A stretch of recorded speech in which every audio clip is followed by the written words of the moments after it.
Então, aí eu vou apresentando, então, pessoal. E aí o pessoal, à medida que eles foram chegando, eles vão também falando, e como eu estava dizendo, todo mundo fica à vontade aí para interromper, para acrescentar alguma coisa, né? Mesmo quem não está no grupo, né? É um livro, eu achei muito, foi interessante, assim, eu não tinha lido, né, o livro que vocês apresentaram, do neoliberalismo, né, no nosso último encontro. Eu tinha lido esse do Safatler já, e achei muito acertado, assim, a gente colocar um depois do outro, porque naquele livro vocês apresentam assim, muitos problemas, né, as questões mesmo, assim, a dinâmica mesmo do neoliberalismo e até do capitalismo e tudo.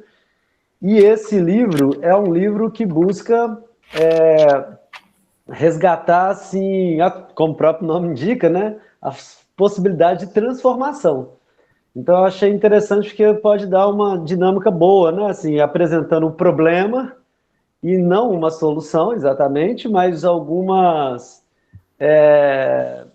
discussões sobre possibilidades, né, de transformar mundos. Então é um livro lançado recentemente pelo Vladimir Safatler, que acompanha mais ou menos assim algumas ideias que ele já vinha produzindo, assim, né, do Grande Hotel Abyss, no Circuito dos Afetos, em outros livros, e de uma maneira mais condensada, até assim, resumida, e bem focado no momento que a gente está, mas ao mesmo tempo com um debate muito teórico também, né? Então ele resgata muito a teoria da psicanálise, mas pensando a intervenção, assim, né? Como é que o Lacan poderia nos ajudar a pensar uma maneira de agir, uma maneira de intervir politicamente, né, no cenário atual e especificamente brasileiro mesmo. Assim. Então, é um livro que tem como um intuito, né, que eu acho muito interessante, né, estudar assim a economia libidinal da revolta, né, da transformação, da intervenção, né? Com isso ele contrasta um pouco, né, com uma tradição que tende a lançar mão da psicanálise, mas para compreender as formas de submissão, né, que a gente se coloca, né, servidão voluntária, essas coisas. E realmente a psicanálise ela, ela colabora muito com isso, né, para compreender isso. Acho que o mal-estar na civilização, os capítulos finais, Moisés monoteísmo, o Freud coloca o tempo todo essa busca, né, por um pai, por uma servidão mesmo, alguma coisa assim, que reaparece aqui no livro, mas a ideia do Safatla é tentar entender isso, né, assim, a economia libidinal da nossa revolta, de como é que, porque a revolta, né, ele coloca, tem todos os fatores sociais, o mundo é transformado por questões econômicas, políticas, sociais, né, que não necessariamente está diretamente ligado à pulsão, mas também nessas transformações do mundo tem uma carga pulsional. Isso que parece ser o objeto de pesquisa do Safatli, né, de tentar entender assim, como que a pulsão participa das formas de transformar o mundo. Além dos cenários econômicos, políticos, sociológicos, antropológicos, né? Também a colaboração da psicanálise entendeu como que a gente, né, pode colaborar entendendo a participação pulsional nesse cenário, né? E aí ele faz uma, uma separação, assim, né? Evidentemente, remontando assim, o seminário 11, né? Referindo-se ao seminário 11 do Lacan, que é os 4 conceitos, né? Da psicanálise, ele separa 4 conceitos lacanianos, que seria como se fossem assim, os 4 conceitos da política, né? Da psicanálise, vamos dizer assim, pensada, né, para a política, né, que é a identificação, a transferência, o gozo e o ato. Né? Então, depois eu vou separando aqui, né, a gente fez, né, os slides aí com cada um desses itens, e aí e os capítulos, então, do livro são separados assim, né? Ele faz essa primeira introdução, e aí cada capítulo ele pensa um desses conceitos, né, para articulando psicanálise política, né? Então, como que esses 4 conceitos, né, e conceitos assim já bem lacanianos, assim, alguns aparecem em Freud como transferência, identificação, mas ele se serve muito mais das colaborações que o Lacan deu a esses conceitos do que até mesmo o freudiano, tanto é que o próprio título do livro, né, Lacan, Política e Emancipação, né? E aí cada capítulo ele trabalha um desses conceitos. Então eu acho interessante, assim, eu vou seguir esse roteiro dele, né, e vou apresentar esses 4 conceitos, mostrando as articulações que eles fazem, e a gente vai aqui conversando, né, fazendo relações, e eu acho que pode ser 4 conceitos que podem entrar na nossa gramática aqui mesmo, na nossa conversa, né? Alguns deles já estão, evidentemente, mas a forma como ele recorta esses conceitos, acho que pode participar mais dos nossos debates futuros também, sobre política, sobre a questão do algoritmo, do algoritmo, e essas coisas que a gente já vem debatendo. Então, vamos lá. O primeiro conceito que ele trabalha, né, e aí ele se ocupa disso no primeiro capítulo, né, é,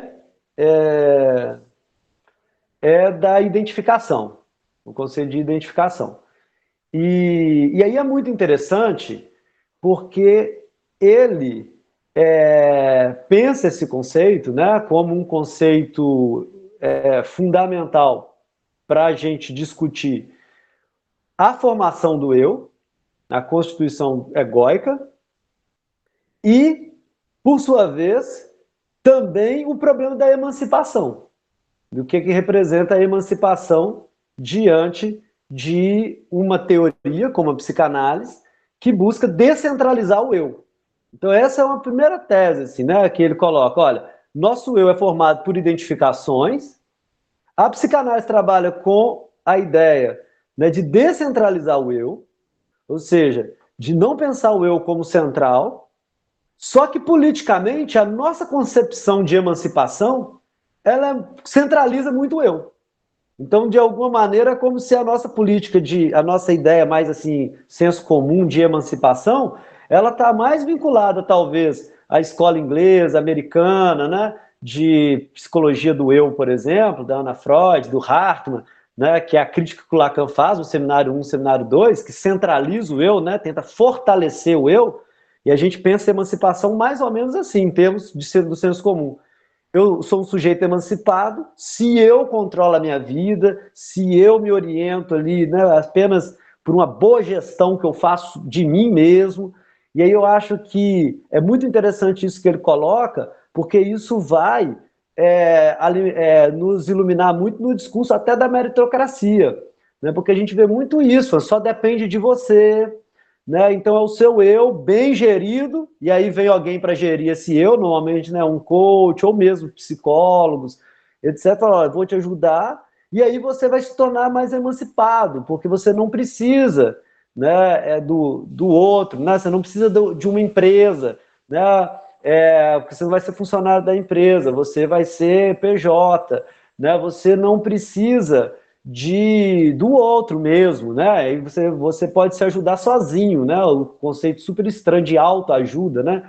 Que eu acho também muito estranho, assim, né? Ou seja, eu me ajudo sem precisar do outro, né? Então essa ideia de eu autoajudo, eu faço gestão, não me interessa, não dependo muito de economia, não depende de nada disso, cada um, né, é livre, e essa ideia de emancipação é que ele critica, né? Porque uma ideia de emancipação assim não combina com a teoria psicanalítica, que pensa o sujeito emancipado justamente assim, atravessado pelas pulsões, atravessado por uma série de contingências, do qual o eu dele é suporte, mas sem se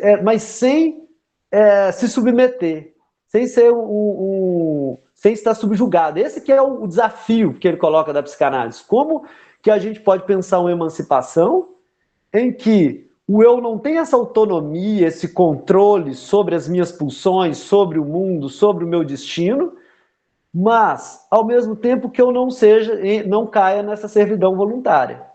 Então, a psicanálise, o fim de análise que o Lacan propõe, por exemplo, né, é de lidar com o desamparo, né, dessa descentralização do eu, mas, ao mesmo tempo, se servindo, vamos dizer assim, né, dessas forças, e não se submetendo, né? Por isso que não é uma ética do desejo, né? Ele vai, mais para frente, ele vai voltar nisso na hora que ele fala da transferência. Mas aí eu queria destacar também nesse primeiro capítulo, além dessa questão da emancipação, para a gente já pensar esse problema, né, de emancipação não ser exatamente um fortalecimento do ego, do eu, ele destaca, então, como esse processo de produção do eu, como esse processo que é fruto de identificações, né, como que ele age politicamente, como que ele participa da nossa vida política.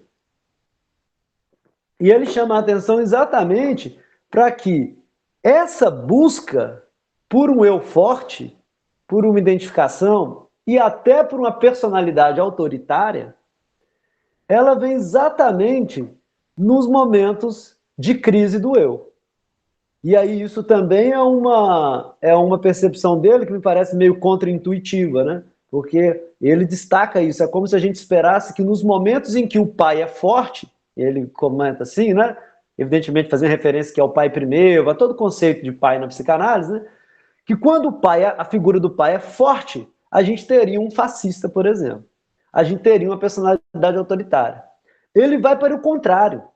E é muito interessante, porque realmente o fascismo aparece, seja na Itália, na Alemanha, né? É justamente quando há um declínio da imagem paterna. O texto do Lacan, né, o Complexos Familiares, ele aparece em 38, salvo engano. Né?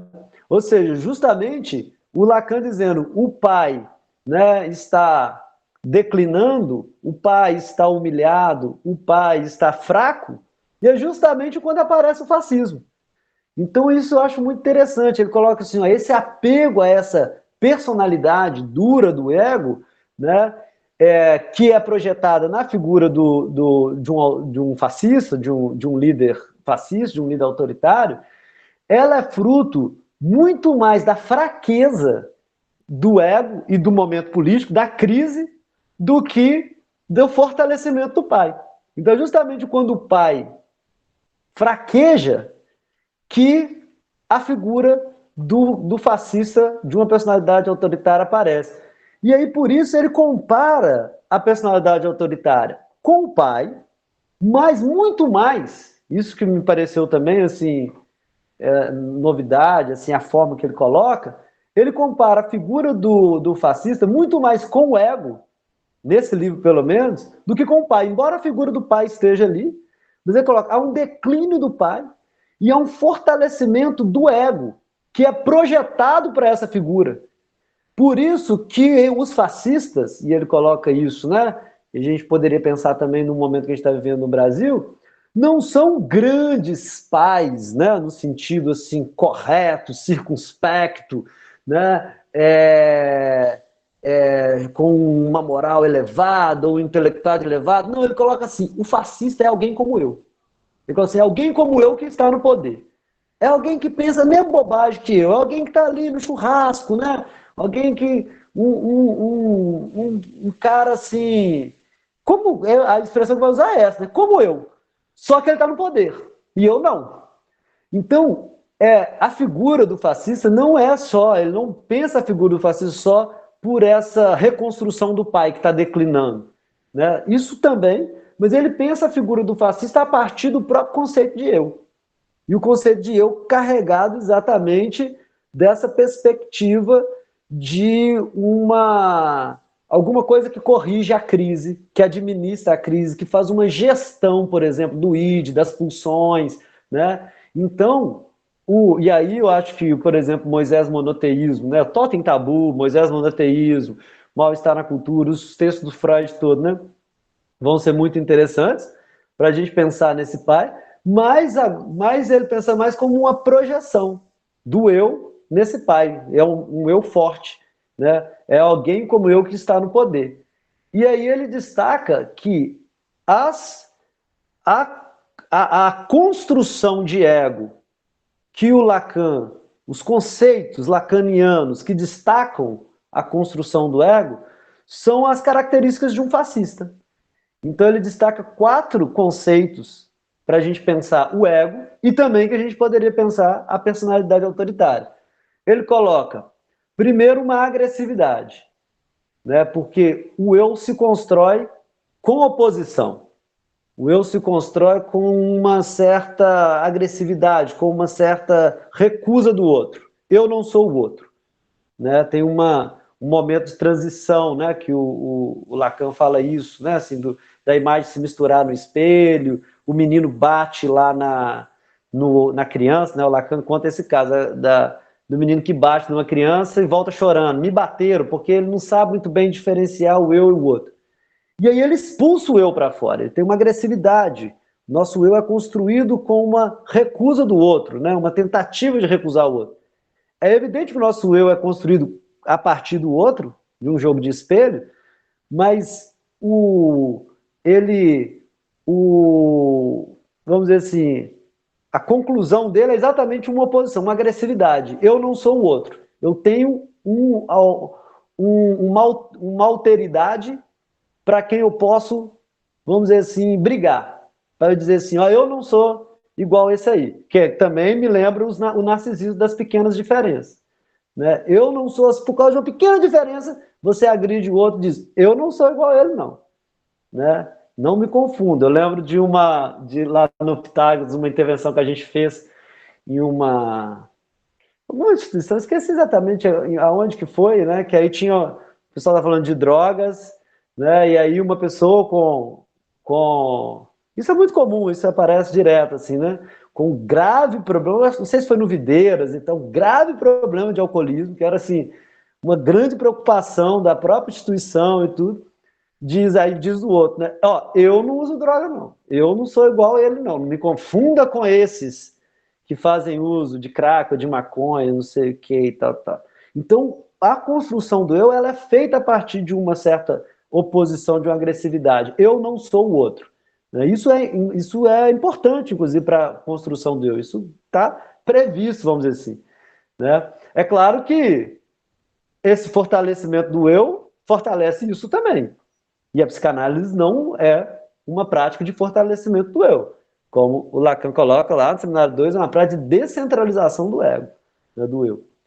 Outro conceito que ele pensa, né, para falar do eu é o narcisismo.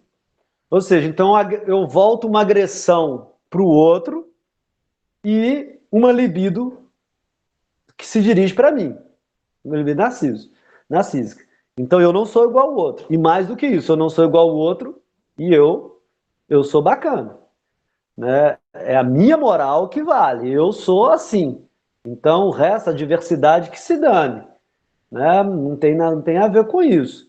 O que é mais sublime, o que é mais bonito, né, sou eu. Né? É o jeito que eu penso. É o jeito que eu escolho. É com quem eu me identifico ali. Então o eu ele tem essa característica narcísica.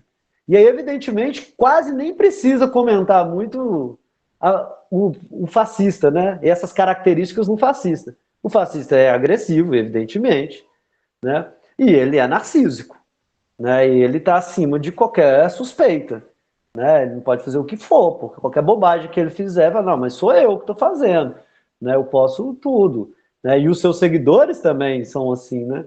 Nós fazemos parte, nós somos quase que sagrados, né?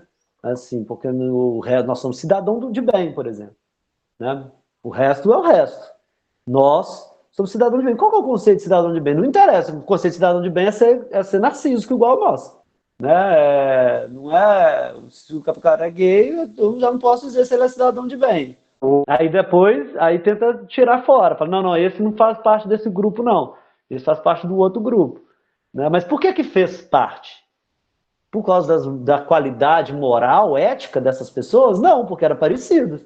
Então, o eu tem um certo narcisismo também, e o fascista também. Outra coisa é a estrutura paranoica do eu. Porque como o eu se constrói em oposição ao outro, você pega essas duas primeiras, ele tem uma agressividade em relação ao outro e um amor por si mesmo. Então ele acaba se tornando um autorreferente. Ou seja, tudo que acontece é por causa dele. Vocês verem que é quase uma característica desdobramento da outra. Se eu sou agressivo com o outro, eu encaminho pulsão de ódio para o outro e pulsão libidinal, amorosa, assim, né, para mim. Né? Aí é o narcisismo. Se eu faço isso, eu também me torno uma autorreferência. Tudo que acontece deve ser alguém sabotando. Né? Porque como que essa figura narcísica, tão perfeita, tão parecida comigo, poderia se envolver em corrupção, né? Por exemplo? Né? Ele não pode envolver em corrupção. Né? Deve ser alguém que está armando contra ele. Deve estar todo mundo, a imprensa, os adversários, o Vaticano, os Estados Unidos, União Europeia, deve estar todo mundo inventando um vírus aí para tirar esse cara do poder, porque, olha, tão perfeito, tão diferente dos outros, tão cidadão de bem, né? Só pode ter alguém fazendo alguma coisa e tal. Então o eu tem uma estrutura paranoica também, porque ele se torna uma autorreferência, né? Fala, olha, eu sou o modelo, né? Eu estou identificado com o modelo. E um desconhecimento, né? Porque o eu ele é formado exatamente com o recalque do id. Ou seja, você recalca algumas coisas, para você ter essa síntese do eu, você precisa deixar de fora alguns ódios, né? Você precisa desconhecer algumas pulsões, por exemplo, pensando no eu interno, né? E na figura fascista você precisa desconhecer alguma parte da realidade, né? Ou fingir, ou não é fingir, talvez não seja fingir. Eu acho que tem um certo desconhecimento, né, recalcador mesmo, né? Acho que tem muita gente que diz assim, eu não esperava, eu estou decepcionado com ele, e essas pessoas, por mais absurdo que pareça, assim, mas como você não esperava? Você esperava o quê? Que ele não fosse um negacionista? Né, falando do Bolsonaro, evidente. O que você esperava, então? Né? E eu acho que tem um desconhecimento mesmo, né? Tem um recalque, assim, ou seja, tem uma parte que é recalcada, né? Que é tanto da figura fascista quanto também de quem adere, né? E depois toma um espanto e fala assim, não, mas era óbvio. É mais ou menos o que acontece na clínica, né? Eu acho que na clínica também, quando o sujeito se depara com material recalcado, muito costumeiramente, né? É meio óbvio, né? Fala assim, nossa, mas como ele... Porque, né? Ou seja, é aquilo, né? Assim, o outro vê muito mais fácil, né? Às vezes na clínica acontece isso, né? A pessoa fala, sempre me falaram isso, ou fulano de tal já tinha me dito isso, né? Um pouco assim, o último a saber, né? Por conta de defesas. Então, eu acho muito legal essa comparação que o Safatler faz, né? De não pensar a figura fascista só com as características do pai, mas a figura fascista com as características do próprio eu. E claro que tem um ponto de convergência entre as características do ego e a característica do pai, porque o pai é um eu que eu queria ser. Né? E aí, por isso que ele conclui isso, né? Que o maior perigo do fascismo não é o fortalecimento da imagem paterna, mas é justamente a sua crise, que aí alguém ocupa esse poder, ou esse lugar que está vazio. Evidentemente também que ele não defende que ocupe esse lugar. Aí vai ser o tema dos próximos capítulos, exatamente, vamos dizer assim, o que fazer com esse lugar, que é o lugar do pai, né? E aí ele vai comentar depois isso, né? Eu só fazer uma observação sobre as imagens. Eu não sei exatamente porquê, né, que o Safatli escolheu essa imagem da capa, que é uma foto do Rodchenko, um fotógrafo russo, né? Eu imaginei, eu não conheço exatamente assim, né, o que pode significar essa foto, tal, mas eu imaginei mais pelo conjunto da obra, né, e que é uma artista revolucionária, assim, trabalhou junto com Mayakovsky, como se fosse um certo fotógrafo da Revolução, assim, imagino que seja por isso que o Safato escolheu uma foto dele para ilustrar a capa, mas a foto em si é uma foto de uma mulher, né, subindo a escada, assim, não sei exatamente o que pode representar. Mas o que eu ia falando também, assim, esse é o primeiro capítulo, né? Eu vou só assim, antes de passar pro segundo capítulo, só esse resgate, só destacar esse resgate que ele faz, ainda no primeiro capítulo, mas que já abre o caminho até mais para o terceiro, talvez, que ele vai concluir isso mais no terceiro, mas aqui ele já faz um certo prefácio disso que ele vai discutir um pouco mais tarde. Porque diante dessa autoridade fascista e desse regime, né, dessa ideia de um pai ou de um líder muito forte, forte nesse sentido, de um eu projetado, né, que é um fraco que virou forte, um fraco que tem poder, um fraco que agora está forte, né? Ele resgata o texto do Lacan, que está nos outros escritos, A Psiquiatria Inglesa e a Guerra, que é um texto em que o Lacan comenta a experiência do Bion com os neuróticos de guerra, que é o que, inclusive, serve-se um pouco como germe assim, do que vem a ser os grupos, a terapia institucional, grupos terapêuticos, né? Um pouco mais adiante, assim. A experiência do Bion é de uma instituição em que ele estava, né, de certa maneira, na liderança, como médico, como psiquiatra, mas ele fazia grupos, decisões em que ele não tinha tanto poder. Isso que o Lacan elogia na experiência do Bion. Né? De certa maneira, o Lacan vai dizer que é mais ou menos isso, talvez a grande contribuição da psicanálise para uma intervenção em grupo. Né? Eu acho que o próprio cartel tem um pouco isso também. Né? As meninas estavam falando de cartel mais cedo, né? O mais um, não sei exatamente assim, um supervisor, uma autoridade, né? Ter alguém ali, mas esse alguém, sempre que possível, esvazia esse lugar. Né? E aí, sem que desintegre.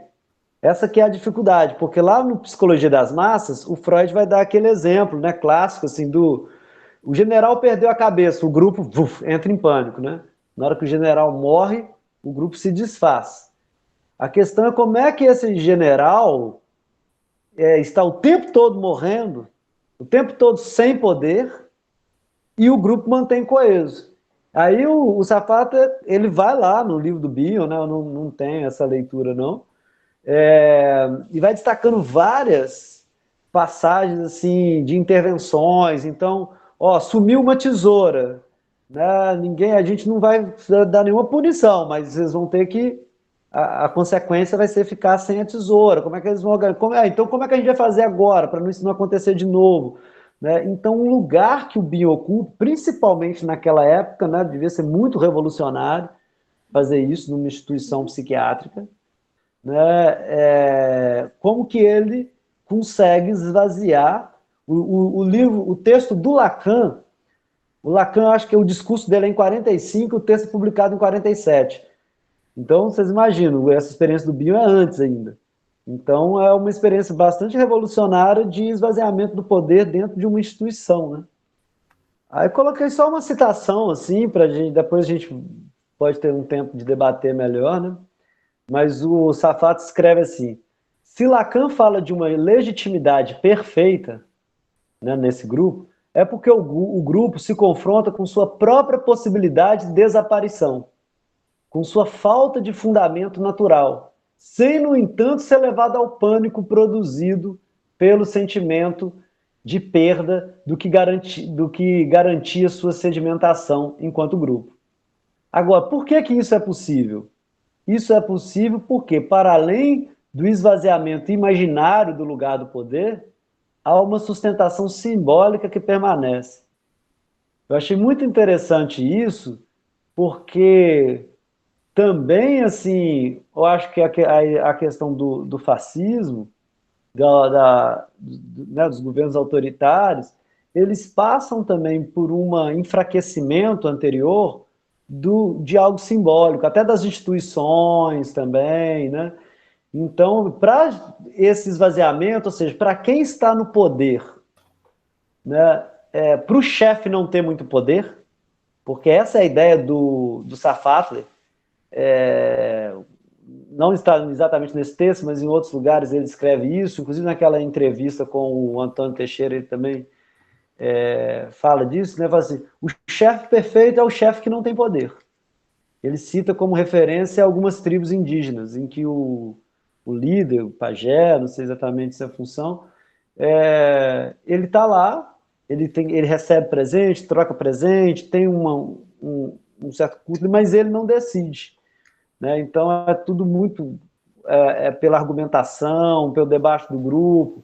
Né? Então um chefe esvaziado de poder, que aí no terceiro capítulo ele vai relacionar muito com a figura do analista e com o conceito de transferência.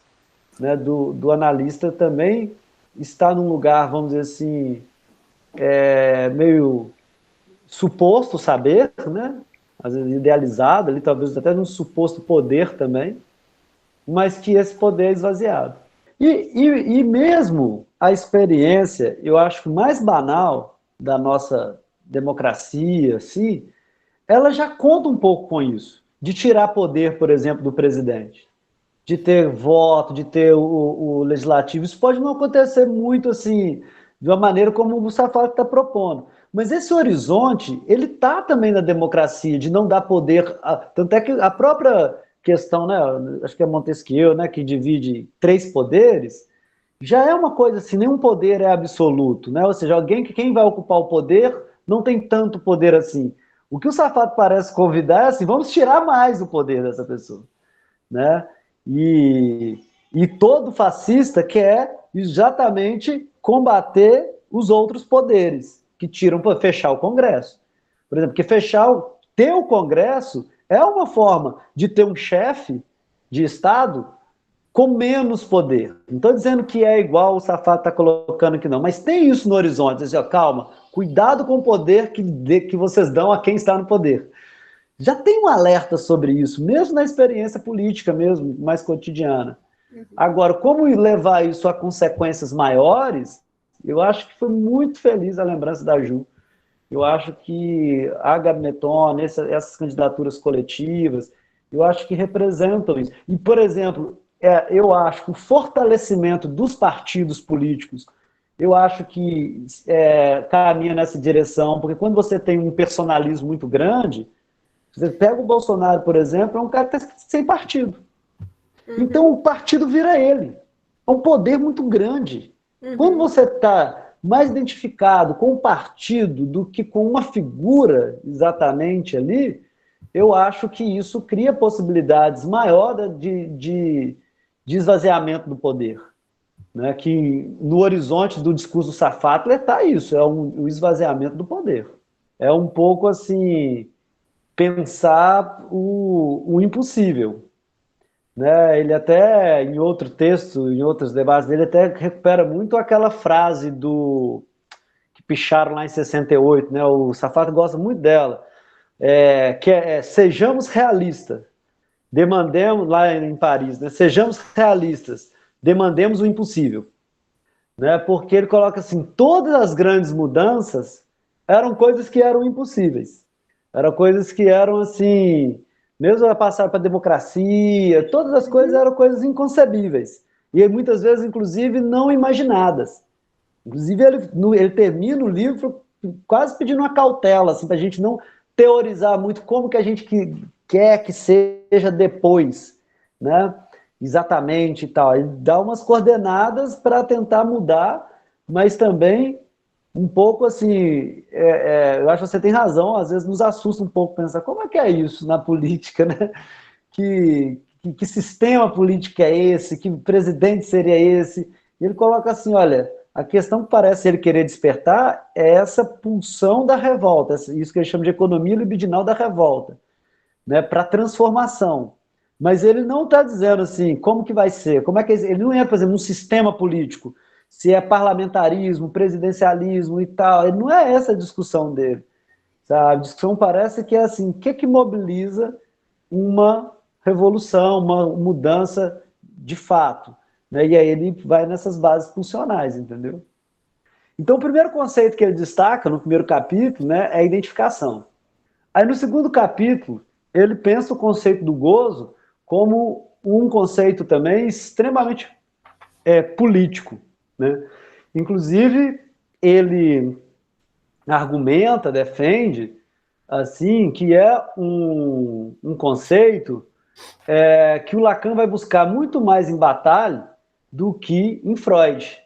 Então, ele vai trabalhar com o conceito de gozo, né, muito a partir do, vamos dizer assim, do bastão que o Bataille passa para o Lacan, né, da troca entre Lacan e Bataille sobre o conceito, principalmente, me parece, de transgressão, né, porque a teoria do Bataille, né, é que a maior diferença dos homens para os seres, dos seres humanos para os animais é o trabalho.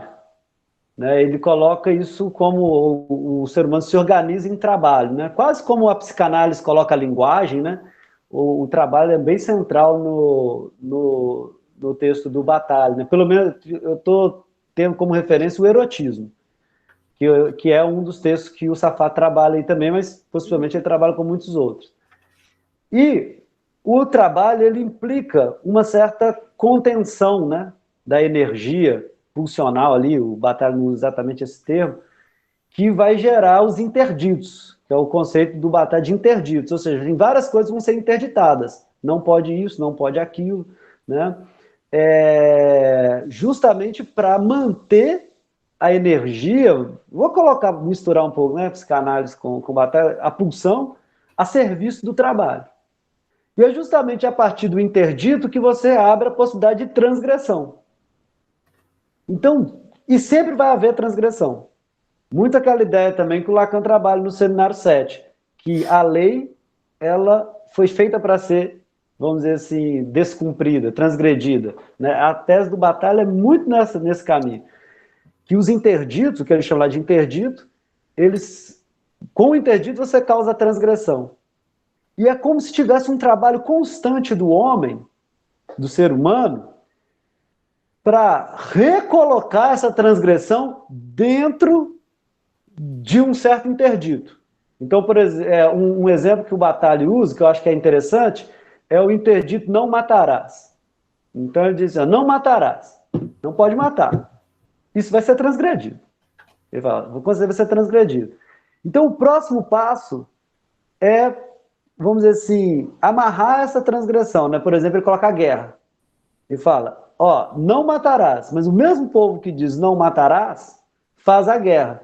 A guerra é o não matarás, não, ele coloca assim, não é um retorno ao que era antes do interdito. Nunca é. Não é a violência originária dos seres humanos enquanto animais, mas é uma violência organizada. Então toda transgressão ela vai sendo acompanhada por uma busca da cultura em organizá-la de novo para um trabalho. Porque aí a guerra não é uma transgressão. Parece não ser uma transgressão. A guerra é um trabalho da cultura. É um trabalho organizado. Mas, no fundo, é a violência. É a transgressão do mandamento não matarás. Essa transgressão ela está vinculada ao conceito de gozo. Para o Safatler, o Lacan vai desenvolver o conceito de gozo muito mais a partir do Bataille do que do Freud.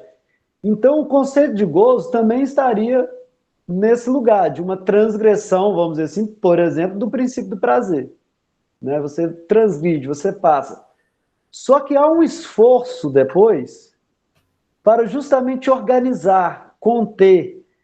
E o Safatli, aí eu acho que lendo Lacan, assim, desde lá do seminário 17 também, né? Não só o seminário 7, mas também passando pelo seminário 17, o que o Safatli vai colocar é que o capitalismo tenta contabilizar todo esse gozo.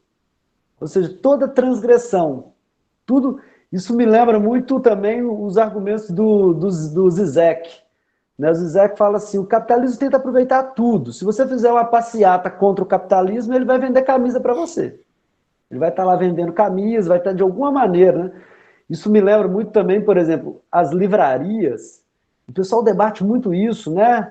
Nas redes sociais, ataca o Paulo Freire, ataca o Marx, né? Como se fosse assim, olha, esses autores, né, degenerados, quase assim, né? Só que você vai nessas livrarias, grandes franquias, capitalistas, elas estão nem aí para isso.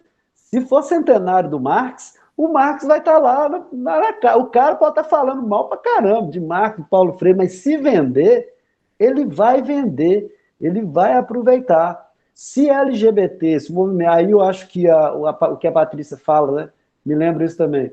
Se lucrar, vai entrar, se for LGBT, se for questões raciais, étnicas. O capitalismo, ele vai tentar contabilizar tudo virar, monetizar tudo virar.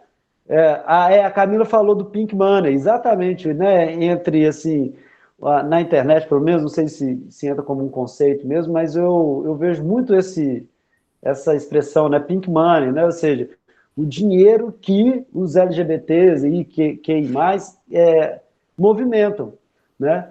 Então, toda vez que a gente tenta romper, isso é recontabilizado. Então, isso me lembra também, por exemplo, o Carnaval de BH. Que o Carnaval de BH, ele meio que foi uma transgressão nesse sentido, assim, um lugar que já tinha acabado o carnaval muito fraco, e não tem organização. É esvaziado de poder. Os bloquinhos começam a ocupar a rua. Mas rapidamente, o que acontece? Aí já vai um bloco, a escola patrocina um bloco. No que ela patrocina, já tem área VIP.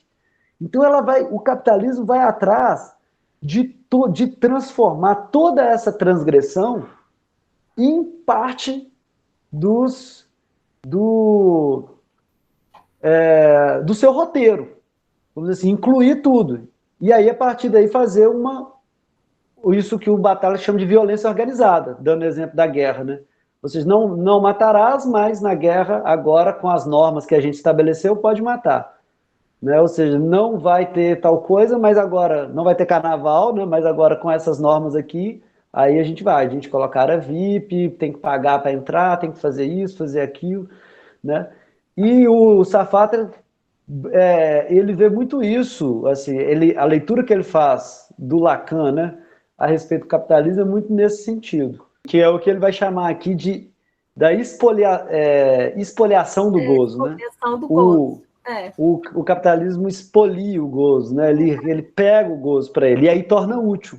Né? Então, quantos likes que você vai fazer, a questão dos algoritmos, as coisas que você curte, todo tipo de prazer, as festas, né? Tem hora que o Batalha, ele cita uma passagem do Batalha também sobre as festas, né? Por isso que eu lembrei do carnaval. Ou seja, tudo vai ser contabilizado no final. É como se o capitalismo tivesse. E aí eu acho que resta pouco espaço para emancipação. Porque é como se tivesse sempre um senhor contabilizando o seu gozo, programando, e agora com os algoritmos eu acho que isso fica mais ainda, né?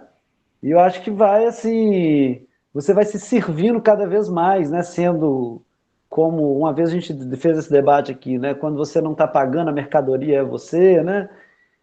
O seu gozo, a sua satisfação, né? Vai tudo sendo contabilizado. E por isso que o gozo dele, vamos dizer assim, a transgressão, que seria exatamente, o Lacan define o gozo, né, como o que não é útil, lá no seminário 20, ele vai o tempo todo sendo espoliado e reabsorvido. E o que não é realmente, como você falou, fica excluído. Então é nesse sentido que o Safatli fala assim, o capitalismo funciona com esse gozo fálico. e ele pensa essa revolução, né, Margot? Quando a Margot falou de uma revolução, assim, nessa questão do poder, ele fala, olha, transformar o mundo, né, que ele usa mais a expressão transformar do que revolução por conta de um comentário do Lacan, depois eu vou até fazer esse comentário também. Mas essa transformação, ela implica numa modificação do gozo também, do gozo feminino, né, ou seja, sair do gozo fálico para um gozo feminino, porque aí é exatamente o gozo enquanto que não é útil, que isso que a Virginia, eu acho que destacou bem assim. Aí ele fala, olha, essa revolução, essa transformação, ela implica também comportar um gozo, vamos dizer assim, não apreendido, né, pelos significantes, pelos algoritmos. Bom, então, aí eu só vou ler aqui, mas acho que essa discussão já trouxe muito do que está escrito aqui também. O Safato escreve assim: o capitalismo se funda no que Lacan chama de espoliação do gozo, ou seja, na inscrição de seu excesso e desmedida no interior das dinâmicas de reprodução social. Então, inscreve o excesso, a desmedida, o que não é útil, vamos dizer assim, dentro da reprodução social, ou seja, captura tudo, né? É na decomposição de tal fundamento psicológico da economia que a crítica psicanalítica ao capitalismo se insere. Ela nos lembra como o capitalismo coloniza nosso gozo, e nossa única alternativa é retirar tal gozo para fora do modo de produção que o coloniza. Então, o argumento dele é que o capitalismo não diz apenas de economia política, mas ele diz também de uma economia libidinal. Uma economia libidinal que é orientada, submetida ao gozo fálico. E a questão é como é que se sai disso. Eu acho que a grande dúvida, quando a gente pergunta, fala sobre os algoritmos e tal, a gente fica assim, né, desfaz as contas no Facebook, no Instagram, como é que eu saio disso, né? E é complicado. Eu acho que a saída não é individual, não é pelo ego, né? Mas eu acho que ele está apontando mais ou menos por aí, assim, não é simples, mas aonde a gente está afundado, né? Como é que a gente vai sair disso? É que ele está tentando teorizar aqui algumas pistas, assim, né? Uhum. Aí no capítulo 3 ele se dedica a falar de transferência, e aí o campo que ele abriu no capítulo 1, principalmente com o texto da psiquiatria inglesa, lá do Lacan, dos anos 40, né? É retomado. E aí eu achei interessante muito daquela discussão que a gente fez sobre cartel, né, sobre o lugar do analista também, reaparece aqui, é, e, e aí eu vou comentar um pouco, mas eu acho até que a gente já trabalhou ela um pouco naquela discussão, né, é, entre a primeira e a segunda parte. Mas a ideia dele é o seguinte, que o próprio conceito de transferência do Lacan, né, é um conceito que tem no seu horizonte a liquidação da transferência, alguma mudança nessa relação de poder. O Lacan, né, e aí eu acho que ele tem como base mesmo o Seminário 8, o Lacan, ele pensa a transferência, né, mais pelas discussões que ele vai fazer do amor, do que pela repetição. Né? Diz, olha, o Freud, o conceito de repetição é fundamental para a gente pensar a transferência, é isso mesmo, está correto, mas os pós-freudianos se dedicaram muito a falar da transferência e como se tivesse esquecido que o tempo todo Freud fala de amor transferencial. Então o Seminário 8 parece muito fazer o que o Lacan já havia anunciado no Seminário 6, quando ele fala do desejo, e as suas interpretações, ele fala assim, a gente precisa unir as duas pontas. A transferência ela tem algo da repetição, mas tem algo do amor, que tem a ver com uma demanda. Porque o amor para o Lacan sempre tem a ver toda demanda de amor e tudo.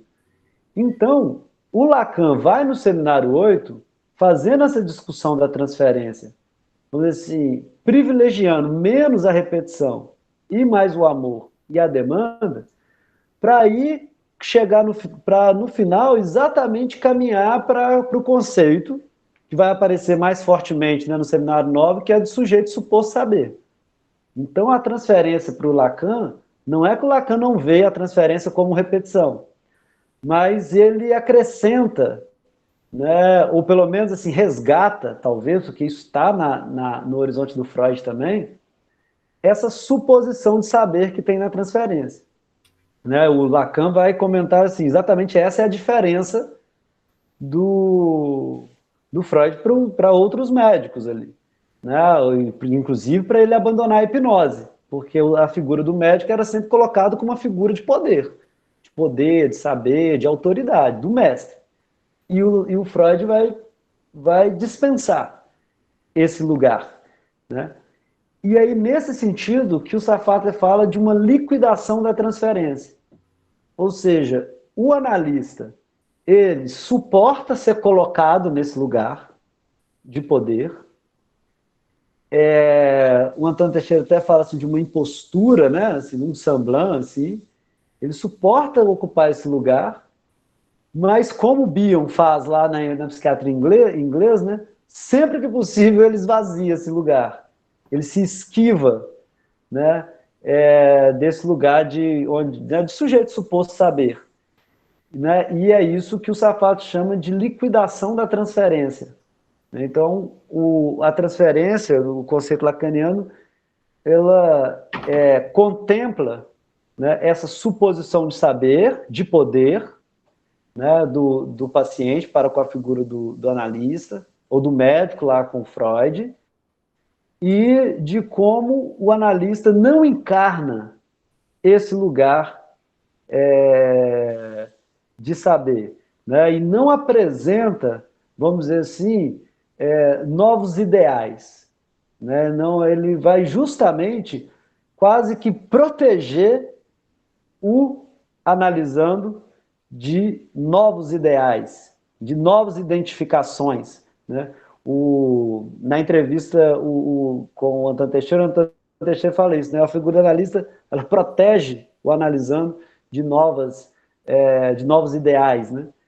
Então, por isso que o próximo seminário, né, depois da transferência, é exatamente um seminário sobre identificação, que tem, eu acho que a ver com esse lugar, assim, do Lacan criticando uma leitura, inclusive, de alguns pós-freudianos, né, que como se a saída da psicanálise fosse a identificação do analisando com o analista, né, de ganhar novos ideais, né, e o Lacan aponta para um esvaziamento desse campo de ideais, né, dessas identificações. Então, é justamente se servindo dessa dinâmica clínica que o Safatli vai pensar a questão política.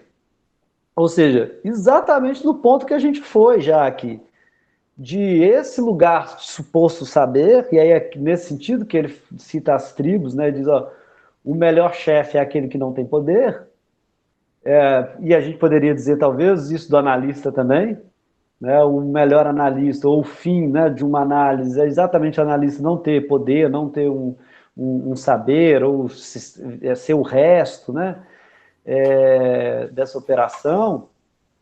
A mesma coisa, ou algo semelhante, acontece na política.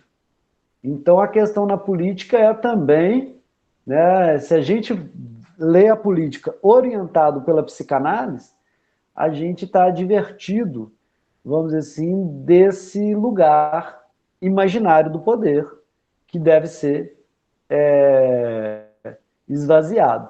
Então, né, e aí o argumento dele é que a psicanálise meio que descobre, vamos dizer assim, né, ali com Freud, quando Freud inventa a psicanálise, descobrindo que as relações de poder nos adoecem.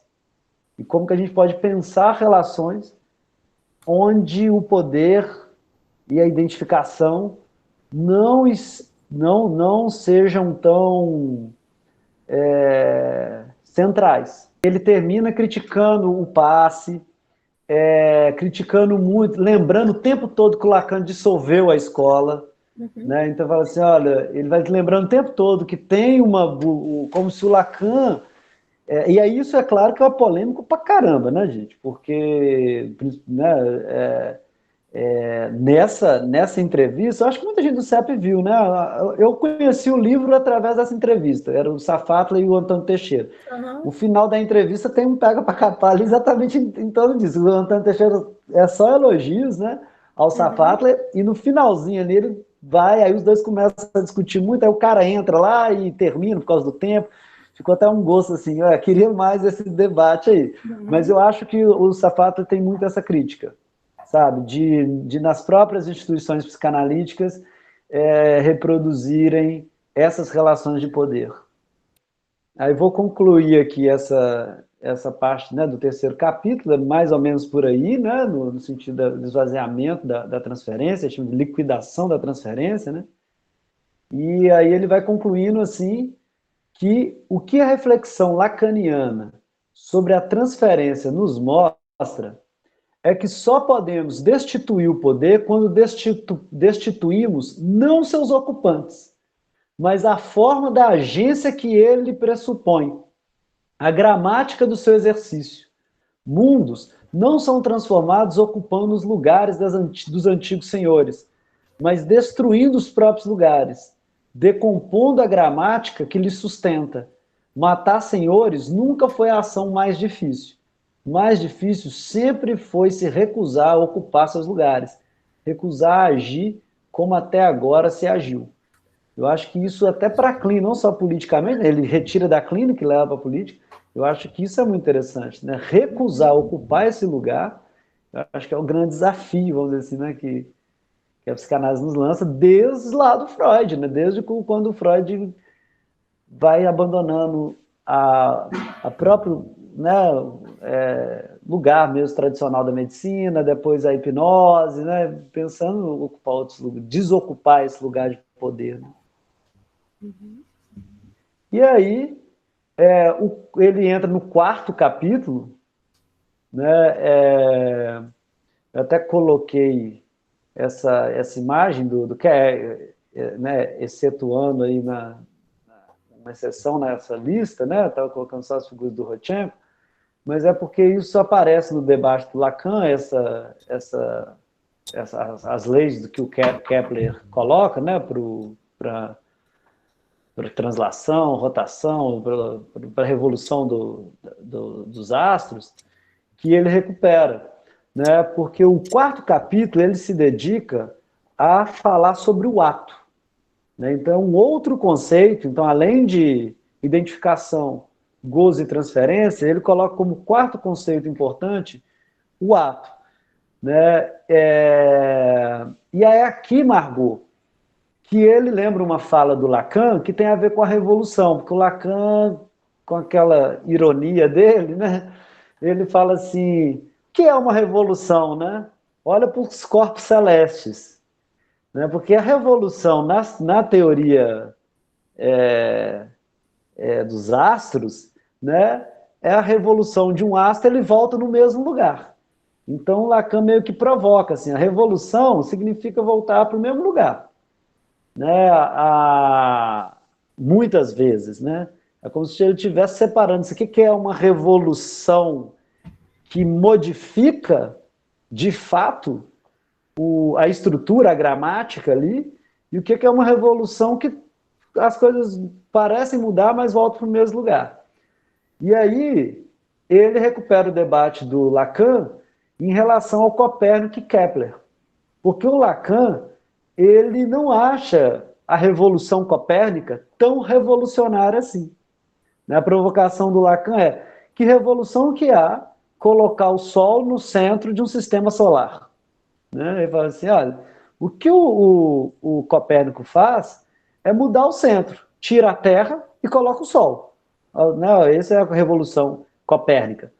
O Copérnico, olha, é claro que isso tem um ganho científico enorme, tá, gente? Não estou discutindo isso, mas o Lacan diz que isso não é uma grande revolução. Você mudou os lugares, você não mudou a gramática. Continua sendo uma rotação circular, né? Então, os astros continuam com os círculos perfeitos. desde os sistemas ptolomaicos, que tem o círculo, né, eles fazem vários círculos assim, só que ao invés de colocar a Terra no centro, você tira a Terra e coloca o Sol, que é mais ou menos o que o Safat colocou ali, você só troca quem está nesse lugar. Para o Lacan, a verdadeira revolução, a verdadeira transformação, algo assim, nesse campo, vem com Kepler.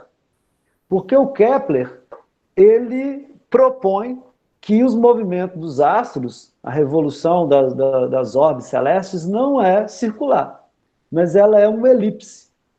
Aí até coloquei aí, né, que tem 3 leis do Kepler sobre essas questões, mas eu vou pegar só a primeira, evidentemente que eu nem conseguiria aprofundar muito disso, mas a primeira lei do Kepler é o seguinte: os astros não giram, né, não se movimentam de forma circular. Eles se movimentam de uma forma elipse. E tem 2 focos, né, uma elipse com 2 focos. Um desses focos é o Sol.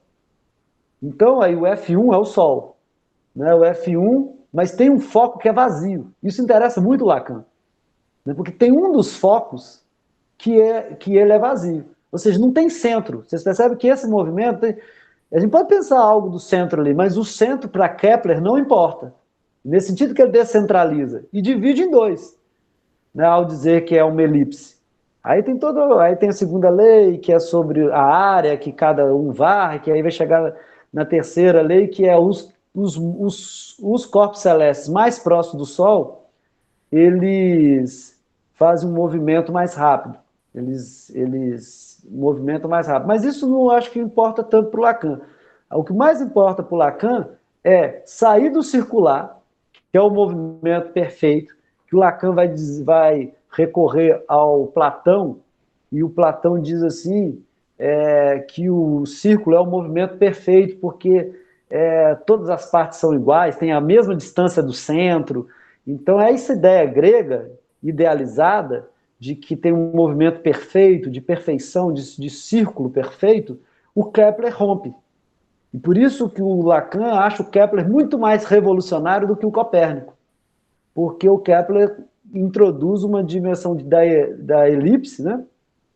E principalmente com esse foco vazio. Então ele esvazia um dos focos, vamos dizer assim, um dos centros, como se ele estivesse dividindo em 2, né? E esvaziando um desses lugares. E o Safatli vai recuperar esse debate para dizer que essa mudança, não do lugar, né, de quem ocupa o lugar, mas na gramática, no que ele chama lá de gramática do poder, isso vem através de um ato. Né? E o argumento dele é que existe, né, um conceito de ato específico em Lacan, 3 conceitos, e um que é o mais específico, assim, que é o que ele chama aí de ato efetivo, vai aparecer no seminário, acho que 15, né? O Lacan separa o que é o acting out, a passagem ao ato. No seminário 10 ele faz muito isso, né? E aí tem... o acting out, a passagem ao ato, seria, vamos dizer assim, entre as revoluções copérnicas. Mantém tudo como está. O que é o acting out, né? O Safata coloca como encenação imaginária, né? O acting out é uma reprodução, né, vamos dizer assim, como se fosse um retorno recalcado, né, algo próximo ao sintoma, assim, né? Tem uma mensagem nele que está ali cifrada, inconsciente, recalcada, né, mas ele faz o mesmo movimento, ele atua o sintoma, né? Então o act out não traz nenhuma revolução. E está muito mais nesse campo imaginário. Em contrapartida, a passagem ao ato, que a gente poderia pensar até assim, a passagem ao ato tem uma ruptura maior, né? Porque o sujeito que passa ao ato não tem essa mensagem, não é uma repetição, é algo mais do campo de uma ruptura. Só que, na verdade, o que o Safato destaca, isso, né, está lá no seminário 10, é que a passagem ao ato, o Lacan escreve assim, né, o sujeito pula para fora da cena, né, porque o Lacan, no seminário 10, ele faz assim, Ele pensa o acting out a partir da Dora, né, porque a Dora ela pensa em suicídio, escreve uma carta e esquece na escrivaninha do pai, né, e ele considera isso um acting out. Ou seja, ela, em vez de falar para o pai, ela esquece ali. E a passagem ao ato, ele se serve da jovem homossexual, que se joga do trilho, né? Quando o pai dela passa perto, a namorada dela, né? A dama, né? Que ela está cortejando lá. Quem que é aquele cara? Ela fala, meu pai. A dama rompe com ela e ela se joga do trem, né? Aí o Lacan usa uma expressão interessante, assim, a passagem ao ato, o sujeito se joga para fora da cadeia significante. Ou seja, ele sai de cena. Então a cena continua. Esse que é o argumento do Safato. A passagem ao ato, o sujeito sai da cena. Ele não modifica a cena. Ele salta para fora. E no act out ele repete a cena. Só que com algumas mudanças ali, alguma coisa assim. Então seria duas formas de atos na teoria lacaniana. E teria um terceiro, que seria o ato efetivo, que é o ato analítico, que causa uma subversão. E aí o Antônio Teixeira recupera um poema do René Char, que eu acho que é bem interessante. Na verdade, não sei se é um poema, é um trecho, é um parágrafo, assim, que ele escreve assim, que a história da humanidade ela é uma longa sucessão de sinonímias, né? Ou seja, de sinônimos, da mesma coisa, de repetições. A história da humanidade é uma longa sucessão de sinonímias. E cabe ao poeta contradizer essa sucessão. E aí, para o Safatli, né, essa analogia quem faz é o Antônio Teixeira, né, mas esse ato que o Lacan coloca como um ato efetivo é aquele que rompe essa longa sucessão de sinonímias, essas repetições, essas reedições. E aí, nesse sentido que é copérnico também, nesse sentido de continuar a circular ali, né? E aí você tem algo que rompe com isso, né? O exemplo clássico que o Lacan vai usar, o Safato também, né? É o do Rubicão, né? A travessia do Rubicão do Júlio César, né? Em Roma. Roma era proibido os generais, né? Entrar com sua tropa na cidade de Roma, porque senão eles poderiam fazer um motim, poderia fazer uma revolução, né? São vários generais com várias tropas e tal, o império, né? Então ninguém poderia entrar. E na briga do Júlio César com Pompeu, quando eles estão em disputa, o Júlio César, para atacar o Pompeu, ele precisaria, um caminho mais rápido seria ele passar por dentro de Roma. Só que se ele fizesse isso, ia causar uma guerra civil, que foi o que causou, e assim, ia mudar tudo, a história para sempre, ia contradizer a longa sucessão de sinonímias, ia fazer uma coisa totalmente diferente, né?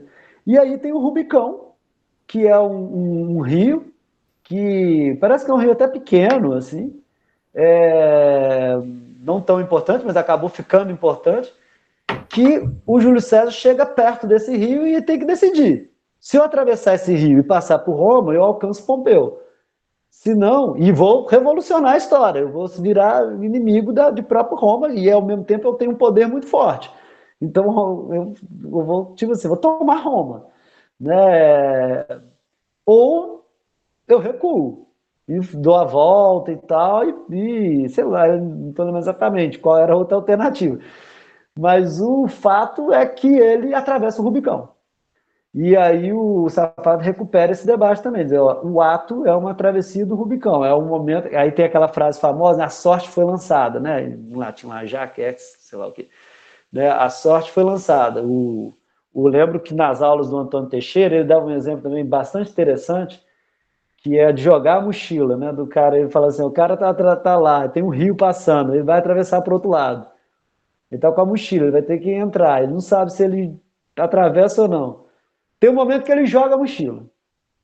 A partir do momento que ele jogou a mochila, não tem jeito de ele falar, agora não vou mais não. Ele tem que ir, né? A mochila está lá do outro lado. Então, o ato analítico, o ato efetivo, ele tem algo de um risco, né? Mais um risco que implica numa verdadeira mudança. E aí, nesse sentido, é que o Safato fala assim, ó, não dá para a gente esperar saber exatamente o que vai acontecer com o ato. Não dá para o Júlio César prever assim, vai acontecer isso, isso, isso. Não vai...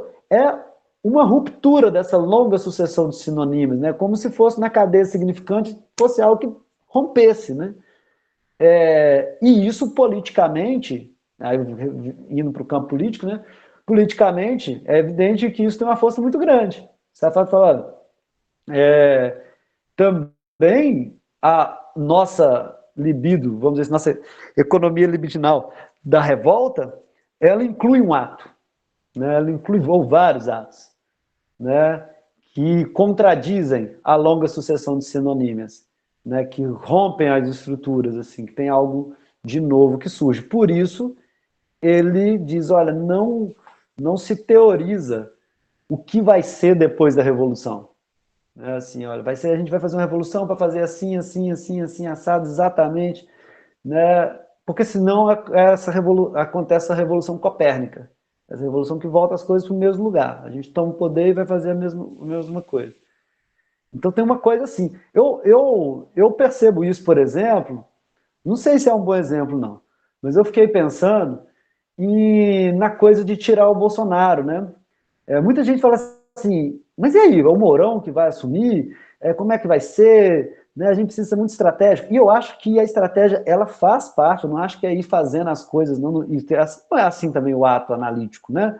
Lá na clínica, a gente não sai fazendo, a gente tem algo da estratégia, mas tem um campo que é uma aposta, sabe? Que é assim, não sei o que vai acontecer. É urgente isso, é urgente, vamos dizer assim, o impeachment do Bolsonaro é urgente. Ah, mas o Mourão você acha que vai ser melhor? Não sei o quê. Então, eu acho que tem uma urgência que o ato pede, que é jogar a mochila, para usar a expressão do Adão Teixeira, atravessar o Rubicão. E é evidente que isso contempla uma certa estratégia, isso não é agir impulsivamente, né? Assim, na clínica não é assim também o ato, mas comporta um risco, vamos dizer assim, né? Aí só coloquei a conclusão exatamente, né? O termo que a Margot destacou aí, né, Margot? Da emancipação e disso que o Safata chama de um reconhecimento sem produção de identidade, né? Porque aí seria, ele pensa que a clínica psicanalítica, ela arruma, né? Aí a clínica mesmo, né? Sobre a questão do ego, né? Do eu. Ela arruma para um reconhecimento sem uma produção de identidade, né, um eu que suporta certa fragmentação, certa cisão, né, um sujeito dividido, que não fecha essa identidade. Né? Bom, e aí, então, só concluindo mesmo, né, ele diz assim, não se tratará mais de exercer uma liberdade compreendida como escolha e deliberação, mas de defini-la como reconhecimento de um ato que age em mim, como implicação com um processo do qual sou o suporte sem que isso signifique servidão ou submissão. Esse que é o desafio, né? De ser suporte da própria pulsão, né? Desse ato que age em mim, sem que eu seja caia numa servidão ou submissão. Nesse ponto, a teoria deve parar a fim de permitir de a praxis realizar-se em suas múltiplas e inumeráveis configurações contextuais. Então a teoria para e dá lugar à prática, ao ato. Né? Do contrário, ela se transforma em normatividade a impor sua imagem. E aqui eu acho muito clínico também o que ele fala. Né? É político, mas é clínico. Porque na clínica também a gente não faz essa síntese, né? A gente faz, quando eu dou aula, sempre falo isso com os alunos, assim, né, da psicanálise, né? A gente faz uma análise, não a síntese do que vai ser. Né? A gente não prescreve, né, a melhor forma do sujeito fazer alguma coisa ou não. Né? A gente, o Lacan usa essa expressão no Seminário 7, a gente desobstrui, né, algumas forças pulsionais. O que é que vai vir? O que é que vai ser? A gente não sabe, né, Clínio? Vou te transformar num sujeito assim, assim. Eu acho que o melhor para você fazer é assim, assim. É uma teoria que a partir daí é uma aposta e vamos ver o que, é que vai surgir daí. Né? Não tem uma teoria prevista, né? Vai ser assim, né? Seja na política, seja na clínica. Aí a gente, né, aí o livro termina, assim, é claro que isso aqui é um recorte, o livro tem um tanto de coisas, né, tentei, assim, destacar os elementos principais de cada capítulo, né, e uma ideia principal dentro do que a gente também conversou, né, mas, assim, evidentemente é um recorte, o livro é muito legal,